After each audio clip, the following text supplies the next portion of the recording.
Hey, Tough as Nails fans.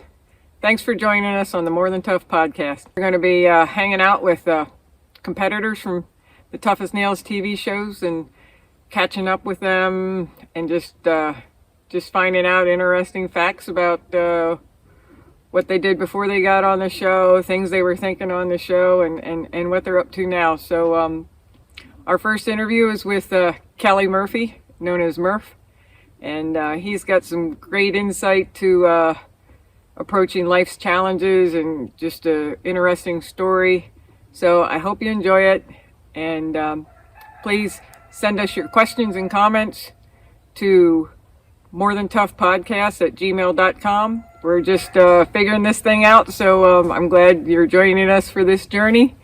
And I think it's going to be a fun time. So thanks again. And I hope you enjoy our very first podcast with Murph. All right, welcome to More Than Tough.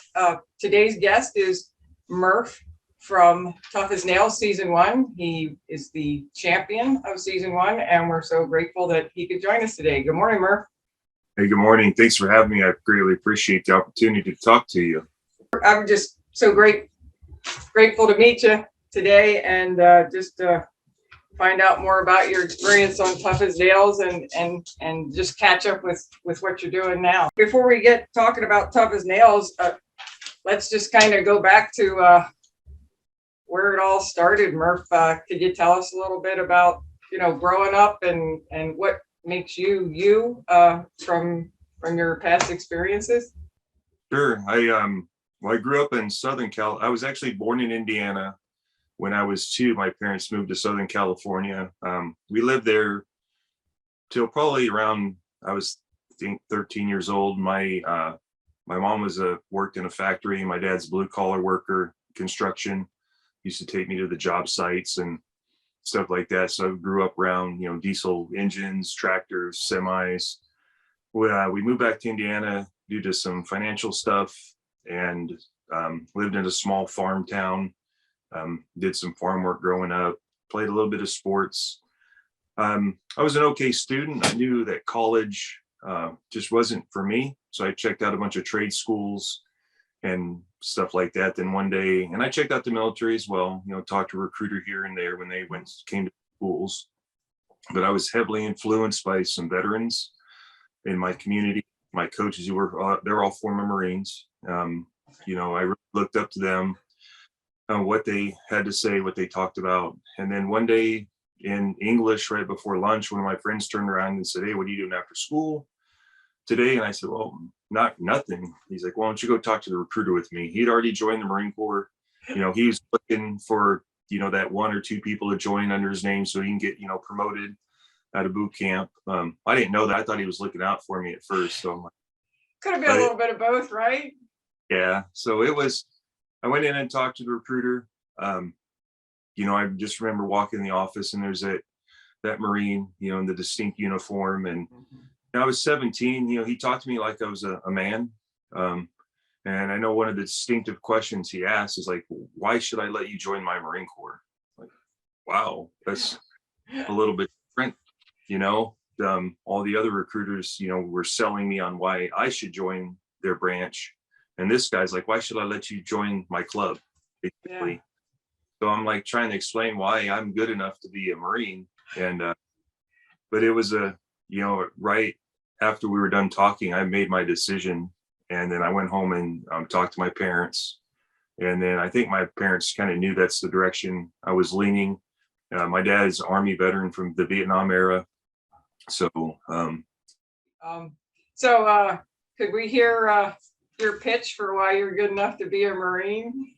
He asked that question. He's like, "Why should I let you join the Marine Corps?" And I think I just, I'm 17. I'm not expecting that question. So I think I muddled through the answer. Like, I talked about never quitting, never giving up.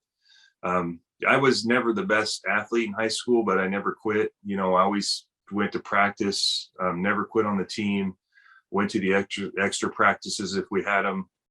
Always tried to better myself. So I talked to him about that, and I guess I convinced him. So, he let me join. I think that's just part of the the mentality of the Marine Corps is really never giving up, never quitting. The Marines have never lost a battle. It's that tenaciousness that I think you get in boot camp is one of the reasons. And I guess he's not going to turn down a qualified applicant, but you don't know that at 17 years old. So it was probably a bit of a boost for your motivation to join. And do you feel that way? Like he kind of just like maybe piqued your interest and motivated you a little bit in challenging you like that?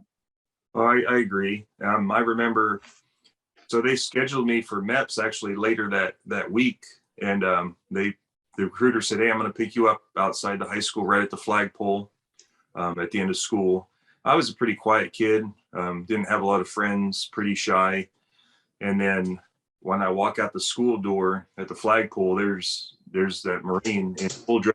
So, I'm like strutting across, the main part of the walkway going up. See that guy's here for me. And oh gosh, that's awesome. That stood up in my mind like so much that, I'm going to get to wear that uniform eventually. And, that's my ride, he's here for me. So it was a distinctive moment in my life, walking out that door and seeing that recruiter there and then walking with him to the car. I mean, I'll never forget that day. And that was 30 plus years ago. Wow. Such a distinctive memory of seeing that Marine and going, okay, that's who I'm going to be like one day. I'm sure you run into Marines that you recruited from time to time and have that sense of pride that you were part of that key turning point in their life where they became Marines. Well, that's the best part. I mean, that's one of the most amazing parts of being on the show was when I, after my season finale, I had thousands of messages, on Facebook, Instagram, LinkedIn, my work email, and a lot of them were Marines I had never heard from since I either, they transferred out or I put them in for. And a lot of them were young men that I recruited, and they're like, hey, you were my recruiter. And I know you're heavy into working out, staying in shape, and being at the gym and also working at the college. Do you find opportunities for you to continue to instill that kind of, that pride in who you are? Oh, absolutely. So the position I'm in now, I do a lot of community outreach in my position at the university. So I actually go out and talk to I talk to elementary school kids, all the corporations, just about some of the things that they saw on the show, whether or not it was teamwork or building trust, working on communication as a team. And then I talk to veterans that are looking to go back to school, not necessarily just college. They're just looking for what they can do with their GI Bill, what they can do with their benefits. So I talk to them. I reach out to alumni that are former military and talk to them about, hey, maybe they're a business owner now and maybe they can come back and talk to the veteran students about, what they did when they graduated to be successful, mentor the younger veterans. So I do a lot of that. I'm about 10 miles away from Whiteman Air Force Base. So I train a few young airmen at our gym. That's really good to be around them. My whole gym, all the coaches, we went to Whiteman Air Force Base and put on a fitness seminar for the airmen to show them how, because they have some equipment that they can travel with. And we just kind of showed them, hey, these are the things that you can do to stay fit while you're deployed with minimal equipment. So we put on a seminar for them. And it's good to be connected still to the military and help out the younger generation, so to speak. Let's move into Tough as Nails. Why don't we? Alrighty. How did you find, you were on season 1 of Tough as Nails. So how did you even find out about the show? Well, I don't watch much TV, let alone reality TV. To be honest, I didn't even know who Phil Kogan was. So I was doing some sponsorship stuff with a few t-shirt companies. They're like, hey, I met him at a competition and they said, hey, we'd like to throw you some shirts. You just post it on social media. And I'm like, I have Facebook. They're like, do you have Instagram? I'm like, what's Instagram? And we need to spool you up. So so I started an Instagram account. It was just kind of fun. They would throw me a couple shirts. I would, post some pictures after working out saying, hey, go to this company, use my discount code. And then Instagram just kind of grew a little bit more and more, not much. And then in January of 2019, I got a message from a gentleman from another network saying, hey, I'd like to talk to you about a show. And I'm like, yeah, whatever. I thought it was a joke or a scam. I deleted the message, and he messaged back and said, no, I'm serious. I'm a casting producer. He gave me some information to look up to verify that he was a real guy. So I'm like, okay, great. I'll take your call. So he set me up. We did a few Zoom calls, and that network show never went anywhere. But I walked away thinking, wow, this is a cool opportunity. I've never done casting for a show before. And then that was it. That was January 2019. Then out of the blue, in October of 2019, he's like, hey, Murph, I'm not casting for this show, but CBS is doing this show. You would be amazing for it. You need to do it. Since he didn't work for the network, he just sent me the link. So I'm like, what the heck? Definitely wasn't looking to be on TV, but like I said, I'm a big believer in opportunities. That's the one thing I talk to kids about is never, or adults, always take advantage of every opportunity, because I'd rather walk away going, okay, I sucked at that. I wasn't great, than to spend the rest of my life going, man, I wonder what could have happened if I did that. So Absolutely. Yeah, so that's how I got on the show, was just taking advantage of that opportunity. Did your experience meet your expectations? Oh, absolutely. So once you agree, you kind of learn a little bit more about the show. The first week you go out there, you don't really know what to expect. And then you're kind of surprised by, at first you're kind of bored. The process just seemed a little bit slow for the first several days. And then now it's time to film day one. So they kind of line you up and you walk on to the set for the first time. And then as soon as you walk around the corner for the first challenge or the first day, and now you're like, oh my gosh, this thing is way bigger than I thought. There's cameras all over the place. There's cameras flying overhead on a wire. There's a drone up flying above you. And there are way more people, because up until this point, you've only seen a handful of people, through the whole process. But now you're seeing the whole film crew, the whole production team. And it is a little bit overwhelming at first, because you're like, wow, what, you want me to perform in front of all of this? It was really, really overwhelming at first. And then, Phil comes up for the first time, welcomes us to the show, gets to talk to us, getting to basically introducing us to America. And then the more you're on camera, the more you get used to all that stuff going overhead, or, everything. But at first it was a little slow, and then all of a sudden it's like a big explosion. Like Phil introduces everyone. So just for viewers that really aren't sure about what's going on TV, that is actually the first time you meet the rest of the competitors, right? Yes. Yep. That's true. Because usually, so when you're around the other competitors up until that first day of filming, you're not talking to each other. You're kind of separated, if you will. They don't, and it makes sense. They don't want, you to get to know each other off camera. They want all the relationships to be formed on camera. And I think that's why Tough as Nails is so amazing, because everything is true and genuine. Phil's guidance to us was be yourself and do the stuff the best you can. There's no script, then it's just a true show. And so what people do see, like you mentioned, you get to know, hey, this is what Michelle does. This is what Lee does. You get to learn, okay, that's cool. Michelle is a gate agent and Lee's a roofer. Then you learn Danny's a drywaller. Then you learn Callie does underwater stuff for NASA and is a sea captain. It's like, wow. Then you Lewis does scaffolding as a foreman. So you get to learn what your cast is doing. And then as the show goes, you get to know them even more. So it's a very, very cool experience.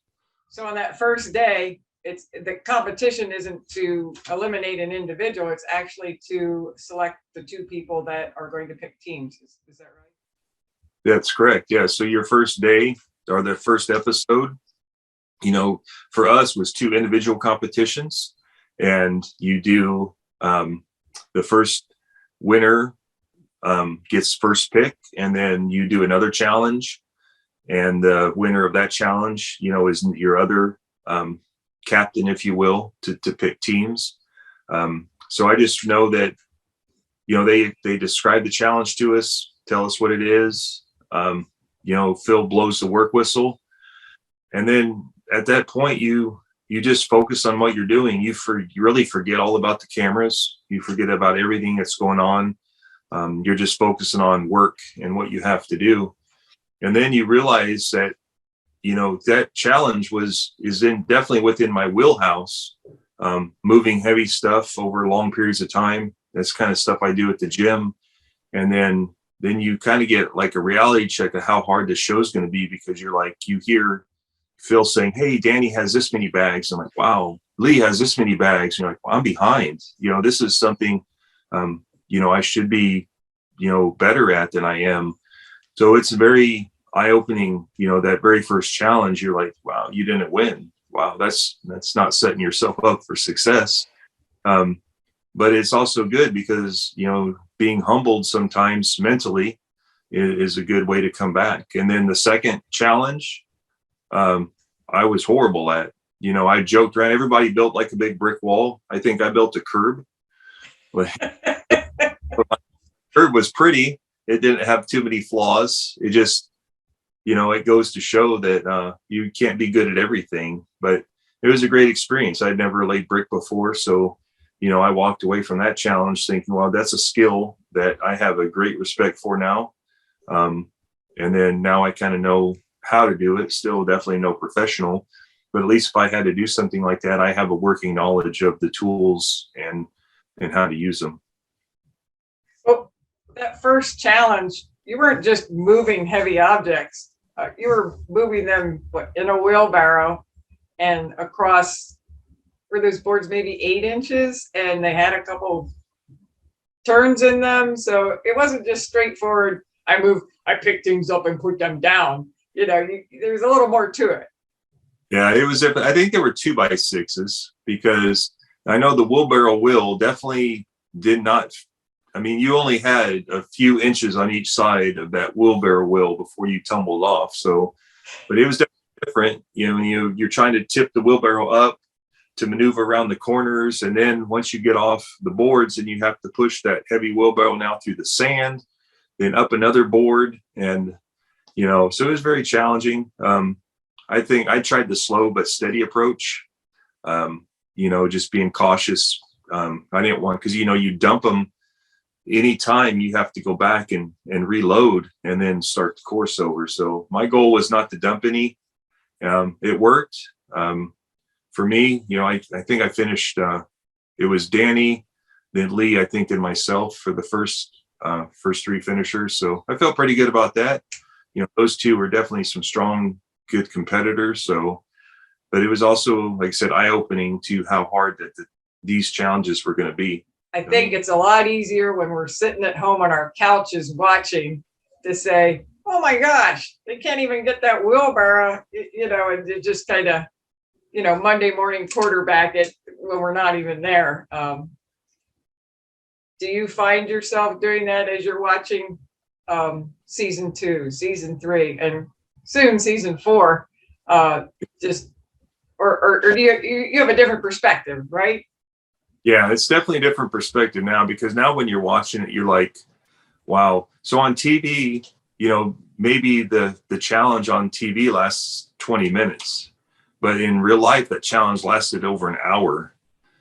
So that's the hard part to portray to, people that have never done the show, is like, what you saw was a snapshot of how much work really took to complete that challenge.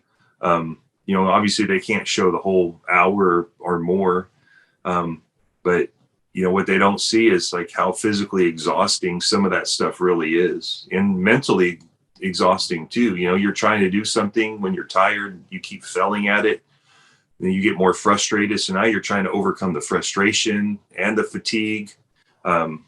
So then, that's something you just can't see on TV sometimes. So definitely, I think the competitors have been on the show. When they see everybody else competing now in the further seasons, you're like, wow, they did really good.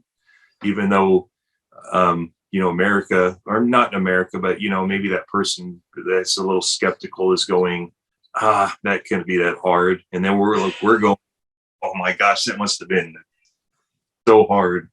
Phil had commented during season 1 that you had a bit of a hesitation towards working in heights, and that you had that to overcome. And it's obvious now that the season's over that you overcame the height hesitancy, or I don't know if it was a fear or more just of a discomfort. So could you talk to us a little bit about that? Sure. So, in the Marine Corps, you rappel in boot camp and you climb up some pretty tall obstacles. I was never afraid of heights when I was younger. As I got older in my career, I had some near misses, so to speak, and it just made me really not enjoy being around heights anymore at all. And then, so when I retired, I'm like, okay, never thought about doing height stuff again. And then all of a sudden, for that challenge that day, the electrical, when we had to get the hurt man down from the top of the telephone pole, we're parked on a side street, getting ready to roll up on the challenge. And then as soon as we turn the corner, I'm like, oh man, like, I can't believe it. I never thought when I agreed to do the show that there would be heights involved. I guess I just never thought about it. And so I'm like, man, I need to really, I just tried to focus on the task. All I kept doing is when I climbed up the pole was replaying the steps in my head of how to get the hurt man down. I have to throw the rope over. I have to do this procedure. I have to do this procedure next. So I wasn't thinking about the heights at all. I was just focusing on what I had to do when I got to the top. And then, once my hurt man was on the ground and Phil said, hey, I was the winner, I was like, wow, that's pretty awesome. Because not only did you overcome some fear of heights, but you also just won the challenge. So I just remember, I actually stayed at the top of the pole just for a few minutes, just to enjoy the view, just to savor the moment, if you will. And then I climbed back down, and I just remember hearing Lynette, like, so encouraging because I had the little slip. When you're up there, you're supposed to keep your knees locked. I think I let my right knee bend, just because I wasn't thinking. I was focusing so much on what to do with the rope and the hurt man that, I forgot to like keep my legs nice and straight, planted into the pole, and I made that little slip. But I just remember hearing Lynette, she was just so encouraging, saying, you got it, you're okay. And then, I kind of regained my footing, and then, focus back on the challenge again. So it was just a very cool moment for me. I know emotionally it was a big thing to overcome, having to develop that fear later in my Marine Corps career, but the ability to face it, and then knowing that the kids would eventually watch that was pretty cool. But it didn't end there, right? Then you had an overtime and it got a little higher. Yeah. So I went into an overtime challenge, and that's like I mentioned it before, the beauty of the show is sometimes you do stuff that you think you're going to be good at and you're horrible. And you do some stuff that you're like, man, I've never done this, I'm going to be horrible. And you're like, you excel at it. Well, pulling a hurt man out of a building should be something that was definitely something I should be good at. Well, I get inside that building and I just get disoriented. There's like a haze and a mist, and there's noises going off, and I just get inside that hazmat building, and I just get so disoriented that I can't find my hurt man. And I know the internal clock in my head is going off. And by the time I found the hurt man, I'm like, man, I know that I am in overtime. But you have to finish the mission. So I get the hurt man out. And then we do then they tell us what the overtime challenge is. I'm like, you got to be kidding me. You got to be kidding me. The only time I go into overtime and I have to do rappelling. Great. So, but once again, just like before, so when they told us what the challenge was, all I did was focus on when it was time to do the hose. I focused on, okay, do the hose just like they told us to. I didn't think about the rappelling at all until it was time to rappel. Then I get to, I pull the nozzle, put the fire out in the 2 cans that were down below. And then I'm like, okay, now think about the rappel. So, Phil talked about it too, is trust your gear. That's what you were taught in the military, to trust your gear. So that's all I focused on was the steps of rappelling. I had rappelled before a ton in the Marine Corps, but I hadn't done it in 10, 15 years. So maybe both probably 10, because I'd been retired for a while. So I get to the edge of the building and I just think, okay, here we go. And, a little quick prayer. And then I just remember hearing everybody down below cheering. And then I just focused on, what I was doing in my head. It's funny though, because in my head, I was like bounding, in my head, and watched it when that episode came on TV. Like I just straight walked down it. But in my head, I'm like, I'm this master Australian rappeller. That's what I thought I was doing in my, because I'm like, man, I'm conquering this challenge, and then all of a sudden when the episode airs, I'm like, you just walked down the building. That's not what I remember I did in my head. But either way, it was an awesome experience, especially when I saw it on TV. Like it's almost like having an out of body experience. But because I knew when I was rappelling exactly how I felt. I was scared. And just, I remember the emotions. And then when I watched it on TV, it was like, wow, it's like really, very cool. I cried at the house because it was very cool because I got to see myself overcoming something. I knew how I felt to overcome it, but then I actually got to physically see myself overcome it. It was very cool. So yeah, I had people at the house and I'm crying, and then I had to explain, why I'm crying, and that they cried, and it was like, oh man. So, but it was very cool. It's still one of my favorite parts of the show is that rappel moment, and then being down at the bottom, and then just, everybody's just saying great job. And, it was very cool for me, especially like I mentioned on the show, it was very cool because my kids got to see that, that you can be scared of something and still get the job done.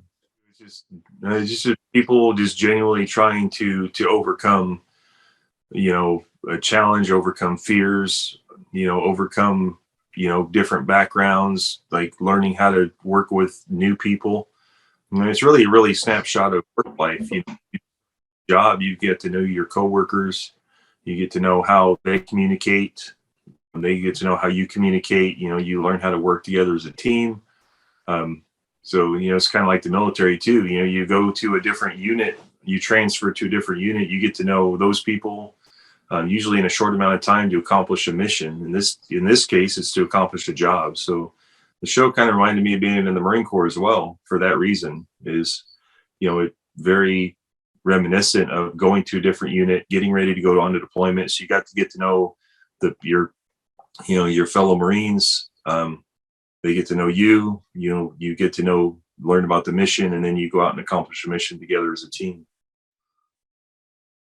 Well, that's a great lead into talking about your team. So, so who was your team lead for the first day? I know it changes as the challenges go on, but who picked your team?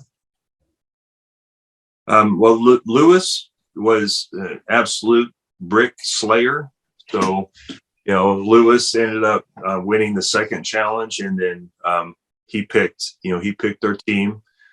I think he picked an amazing team. We still have a group chat to this day. We just did our first reunion in Vegas this last summer. We're still a very tight family of 6. We encourage each other. If one of us is just having a bad day, you can throw that on the group message. So it's just a great group of people. And I was just so lucky to be surrounded by those other 5. So the name Savage Crew, season 1, there were no names for them. When we went home after the first challenge, before we got in the vans, they said, hey, we need you guys to start thinking of a team name. So we all started thinking of a team name. So all of us, Tara had, she had a shirt or a patch that said Savage something on them. I had a Savage patch because of an organization, an apparel company that I did some sponsorship with. Somebody else said something about, I think Lynette said that we're pretty savage people. So we came up with, we thought, well, Savage Team was pretty cool. And then, then we're like, well, we're a work crew. So that's how Savage Crew came to be. So all felt like it was just a name that fit us. So how do you feel about the fact that that team name has endured through, 3 and coming up on 4 seasons? Did you expect that every team was going to now be Savage Crew and Dirty Hands? No, I was pretty surprised. So watching season 2, I got to do the IG takeover for the season 2 premiere. So it's pretty cool watching the show, then giving, feedback on Instagram as the show's going on. But then they said, yeah, we're going to keep the legacy. So I thought that was very cool. I just think it's very cool to be a part of, naming the teams originally. But I'm glad they keep the names because, people can relate to either team. Maybe you relate to somebody from season 2 that was on Savage Crew, or maybe you relate to somebody from season 3 that was on Dirty Hands. So when you go now and you're on the show, you can hopefully be picked on the team that you really related to. Because I think no matter who, when I watch your guys' season, I'm like, hey, that person reminds me of some of the stuff that I did, or I would do it that way too. So I think you identify a little bit with each person in each season. Winning's great. Everybody likes to win, but there's the flip side of the coin where, yes, you got to win, but then someone that you admire and like had to punch out because of your success. And how were your emotions, or what were you thinking then, just knowing that he wasn't going to have the opportunity to continue forward in the individual competition? Yeah, no, I turned to him as soon as Phil said the times, and I think my first thing, I think it's on the show too. They show it. I'm like, I'm sorry, like I feel bad because he's your teammate, so he's on your team. You've bonded really well, your friends, and then to eliminate your friends, that sucks. Was I happy that I was moving on? Absolutely. I was ecstatic, especially for that challenge, overcoming, rappelling, and, you're overwhelmed. And then all of a sudden now you're like, oh man, now I have to punch. Now he has to punch out because of that. So it's like, like a mix of emotions. You're very happy, ecstatic that you're moving on, but you're also, sad at the same time because you just, you eliminated your friends. Yeah. So Young is such a good man. He's a really good dude. People are like, oh man, he 4 overtimes. But I'm like, if my house is burning down and I need rescued, or if I need rescued in an accident scene, Young's who I want. Because so he went into 4 overtimes, but he won the first 3 because he was calm, cool, under pressure. And that's a true hero right there. Somebody that can go in and be calm and under pressure, and still be focused and get the job done. That's pretty amazing. So I mean, he just showed that, hey, just because you get knocked down, you come back to overtime, and and he crushed it. So that was very cool to see, is how he can, go into that overtime, focus, and still come out on top.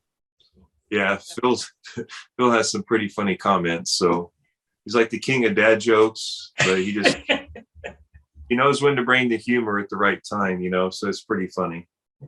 Do you still hear Phil's voice when you're trying to complete a task at home or at work?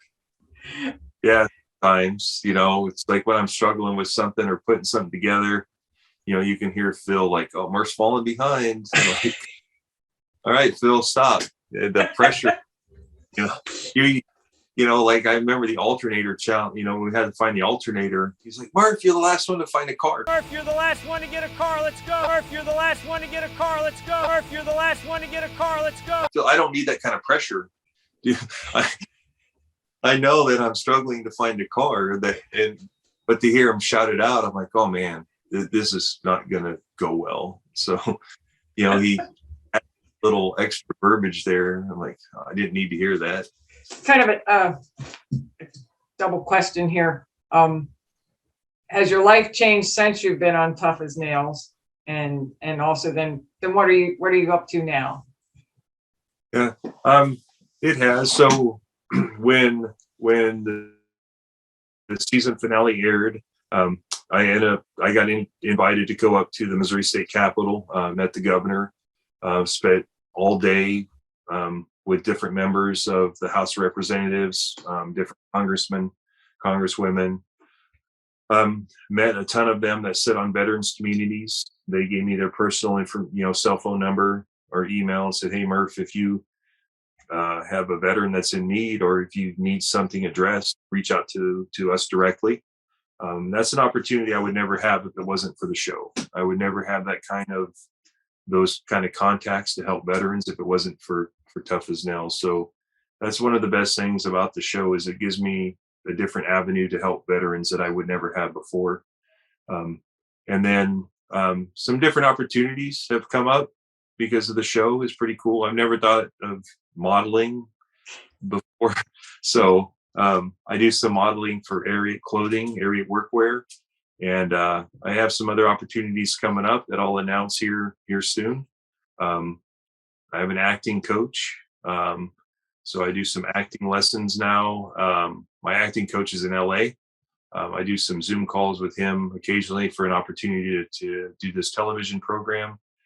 I suck right now as an actor. Do you want to show us a little example of you? Oh, no, we can't. No. Acting. Yeah. We just basically, I have a script that was given to me from a network, and they've asked me just to work on the script with this acting coach. So far, I've done a few readings and I suck, but like I said, I'm a big believer in opportunities. If it doesn't pan out, at least I tried. At least I can walk away going, okay, you tried it, you're not good at it. Then, like I said, I'd rather, because when this show is on TV and I'm like, I don't try to be on it, then I'll always wonder what could have happened. So I'm going to give it a shot. I'm going to do some more lessons and see what happens.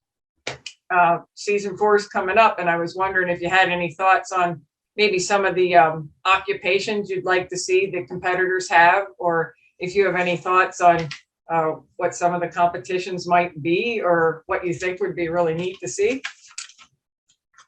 Yeah, I think so. Now, for example, Danny was a drywaller on season 1, fierce competitor, and season 2 had a drywall challenge.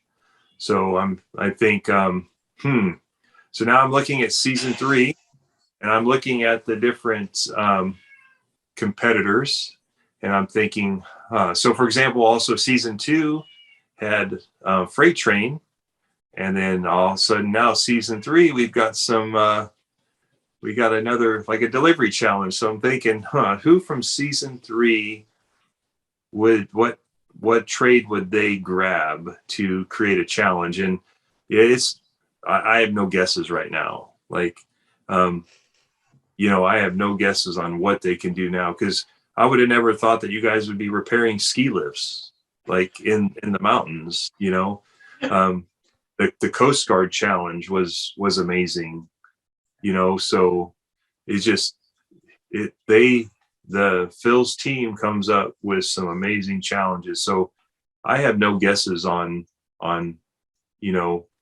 what they're going to come up with next. It wouldn't surprise me if they have some type of a challenge that involves the police, like maybe some type of course that the police run, maybe a non-lethal weapons course or something, or I don't know, what haven't we seen? I mean, there's so many different jobs out there. Even there was didn't one of the season 2 had, like, they had to do some stuff with some plumbing as well. So they've done ironwork. Yeah, electrical. Yeah. The sheep. Yeah. So, the agriculture, so groundskeeping. So who knows it, the parking, the paving that you guys did. So it's hard to say what challenges they're going to come up with next for season 4. I think they've done a great job of grabbing different people from different trades. So I'm excited to see what season 4, who the cast is. I'm willing to bet there's probably another veteran or two in season 4. So I look forward to hearing his or her story, and seeing what branch of the military they're in, and what they do in the military or what they did. So I'm looking forward to seeing that. Well, if you were to design a military challenge, what do you think you would come up with? Well, I think you just saw that. I saw one, but that wasn't you didn't design that one. Well, I helped design your season 1, your premiere challenges. That was Meryl and I that helped create. Oh. Yeah. So, okay. You did say that, but I wasn't thinking that you really had a hand in the actual challenge itself, that you were just, considering like a place to set it up or where to do it. But so that was you. and that was Meryl and I Meryl. coming with those challenges. So, well, when I have an interview with Murph, I'll have to be sure to thank her for that challenge. Yeah. I really enjoyed hanging out with you and listening to your stories, and I just love your calm demeanor. And thanks so much again. You have a great day, and we'll see you later. All right, take care.